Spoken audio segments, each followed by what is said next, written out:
Here's another story for you. Turns out Russian hackers are trying to steal COVID-19 vaccine and treatment research from pharmaceutical and academic institutions. That's according to Britain's National Cybersecurity Center. Oh my God. By the way, Cusack, now you want to know why Bernie's campaign also sucked? John Cusack was he was an advisor. John Cusack was an unofficial advisor on the Bernie campaign. I wonder why that campaign didn't turn out so well. Because it had a bunch of fucking mushbrain morons like John Cusack and that other fucking dipshit from the Center for American Progress. Bernie hired Matt Duss. Idiot morons. Tools of the military-industrial complex. Bernie surrounded himself with half of his campaign was nothing but insider fucking career climbers who didn't give a fuck. Guess who else doesn't give a fuck? Bernie. He's working for Joe Biden too. But here it is. So here this is. So now the news story is that Russia is trying to steal information so they can cure COVID. That's your big fucking scoop.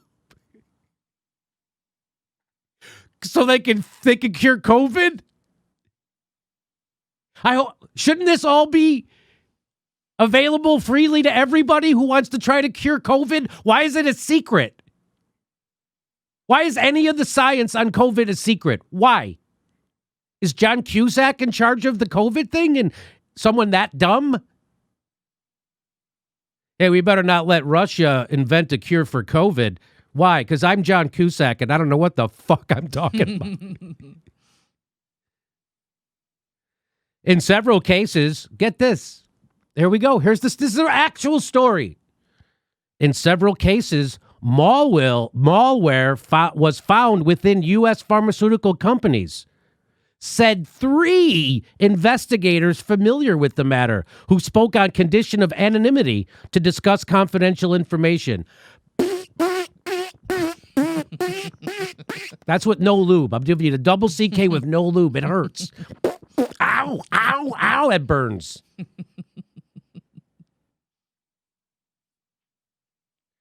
The investigators declined to name the victims. We don't even know who they hacked. They won't even tell you who they're accused of hacking. They won't even tell you. Fucking John Cusack, are you watching closely? This is how you debunk bullshit, John. Watch, I'm doing it. I'm still a little high, and I'm able to do it. Maybe you're on the bottle again, John. Maybe you're too drunk all the time. Is that it? I don't know. You can't be that stupid. You can't be dumber than your average YouTuber. Can you? Yes, he can. Britain and the United States said in May that networks of hackers were targeting national and international organizations responding to the pandemic. But such attacks have not previously been explicitly connected to the Russian state, and neither have they now. By the way, Britain and the United States said in May that networks of hackers were targeting national and international organizations responding to the pandemic. Oh my God, they're hacking national and international organizations trying to get information on how to beat COVID? Why is that information private? Why is that information private? Hey, we're trying to cure polio. That's a secret. That's a secret. What? Cybersecurity researchers said an APT-29 hacking tool was used against clients located in the United States, Japan, China, and Africa over the last year. They don't even tell you who they were. Russian spokesman Dmitry Peskov rejected the allegation, which he said were not backed by proper evidence. Really? No kidding. Do you want to know how? John Cusack, I know you're still watching. Here's how we know that's bullshit. Here is Max Blumenthal once again And I'm going to tell you who this guy is. This is former CIA operations director John Stockwell. He explains how these kind of stories come about. And here's how you go. Another thing is to disseminate propaganda to influence people's minds. And this is a major function of the CIA.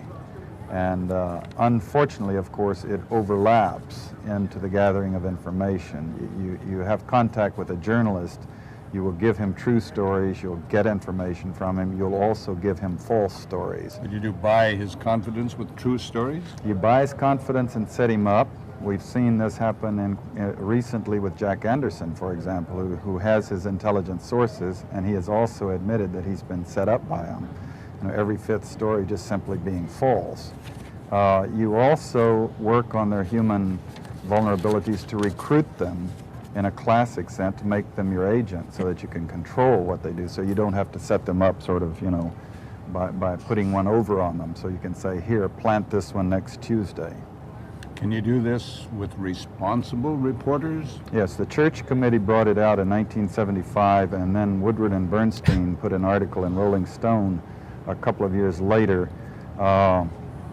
400 journalists cooperating with the CIA, including some of the biggest names in the business, to consciously introduce the stories into the press. Well, give me a concrete example of how you use the press this way, how a false story is planted and how you got it published. Well, for example, in my war, the Angola War that I helped to manage, 1/3 of my staff was propaganda. Ironically, it's called covert action inside the CIA. Outside, that means the violent part. I had propagandists all over the world, principally in London, Kinshasa, and Zambia.